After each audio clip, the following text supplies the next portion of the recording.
Hey everyone, and welcome back to the channel. So today we get to take a look at the 2025 BMW X7. This is the xDrive40i.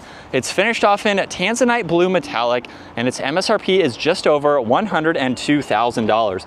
We have quite a lot of options to go over for today. So we have a 3-row SUV with some performance to it, and we'll start off with this engine. This is the 3-liter inline 6-cylinder turbocharged engine paired to the hybrid assistance. It also has the 8-speed automatic, and it pumps out 375 horsepower, 398 pound-feet of torque. That power is sent through the xDrive all-wheel drive system, propelling this 5,400-pound SUV from 0 to 60 in 5.5 seconds. Top speed is going to be right around 155 miles an hour. Now for the exterior styling, you'll notice with the X7s, there's that split design with the DRLs and turn signals, headlights, and high beams. There's matte black for this kidney grille, forward-facing camera, all of the parking sensors. There's the sensor right in the middle for the distance pacing, and then large inlets in this lower section to provide additional cooling and airflow. And then some nice lines that come down the hood. Now this also has a gloss black set of wheels with the blue M Sport brakes. There's more gloss black accents in the lower section. It's on the window trim. It's also on the lower section where there's the body colored cap for the power folding side mirrors with the camera and the turn signal. Full moonroof up top with gloss black on the roof rails there. And then some nice lines that flow down the side as well. And then in back, there's the body colored spoiler with the third brake light and the wiper blade. There's LEDs for the taillights, backup camera, all the parking sensors. When properly equipped, this can also tow right around 7,500 pounds, which is very nice to see. Now with the X7, you have the split liftgate. So you have the tailgate in the lower section. There's also the control to change the adaptive suspension. So you can raise and lower the rear of this vehicle if you have some items that you need to place in. Now in back, with the third row up, with half of it up, take a look at all of this space underneath the floor. Very impressive to see, along with this space here. And then when you have the seat folded down, of course, you have a lot more space. And all these seats are automatic. So you have maximum people, maximum storage, and then the 4 individual seats that you can adjust and maneuver. And then you have one button there to close the vehicle and then lock it as well. And then as we take a look at the interior, we have all of the leather.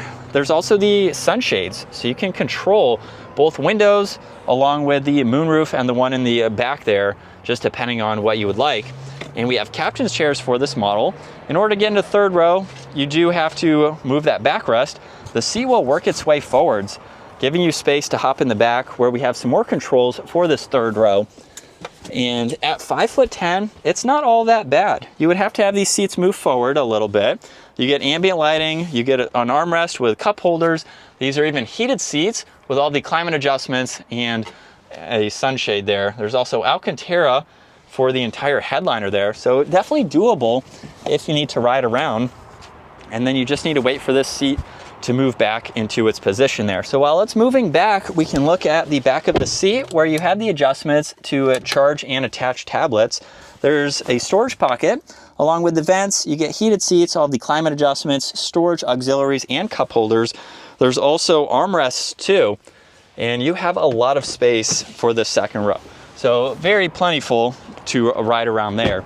And then up front, the door panel is going to be like the rest of them, of course, but you have the adjustment to move the passenger front seat along with the passenger rear seat. You have your window adjustments, side mirror controls, liftgate release, and a ton of storage. And then this also has a solid leather steering wheel with all the brushed accents. There's volume tuning, Bluetooth, and voice commands. And then you can also go through a lot of this information. So you have all this content that you can get into, including the augmented reality, and you can even adjust how you'd like to view this information. So you have a few different layouts, and you have a few different settings for that head-up display. Cruise and adaptive cruise are on the left side. There's also storage down below. You have headlight adjustments, one air vent, and then with the infotainment system, you have quite a lot to go through. Apple CarPlay, Android Auto, your seat comfort. You also have your home screen that is split, so you have info on this left side. There's your climate adjustments, navigation, and music, and then this model has heated and ventilated seats along with the heated steering wheel. There's vents underneath that, volume tuning, hazards, and the defrosters. The wireless charging, storage, and cup holders with auxiliaries there. All of the shortcuts for that screen, so you don't have to use it as a touchscreen system. You have the adjustments for the ride height too. And then as we put this into reverse, You have parallel parking along with the backup assistance and all of these angles and views, depending on what you would like to see. There's traction control, parking sensors, and then you do have a few different driving modes to change the throttle response. There's downhill assist, auto hold, and the e-brake. You get storage in the armrest there, garage door buttons up top, and then dome lights and the controls for that sunshade and sunroof. And then here's a look at visibility. It's a long vehicle, but it's still easy to see all around. And we're still in sport mode, second gear. Here we go. Nice and gradual on the accelerator, and we have a lot more power, of course, than what I'm doing today. But the paddle shifters are also pretty responsive too.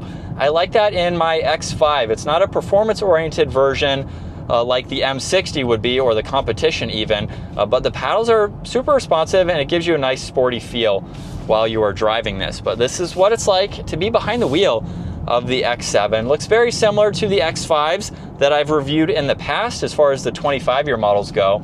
So it's a very familiar feeling. If maybe you want to upgrade from the X5 or you've just been around the vehicles, they all have a very similar interior feel. Seating position is really nice in this. You do sit a little bit high up, so you can see over the hood, which I know in my X5 is very similar. My wife likes that because it's very easy to see and to drive, pulling into a parking spot or something like that. But overall, it's a very nice feel.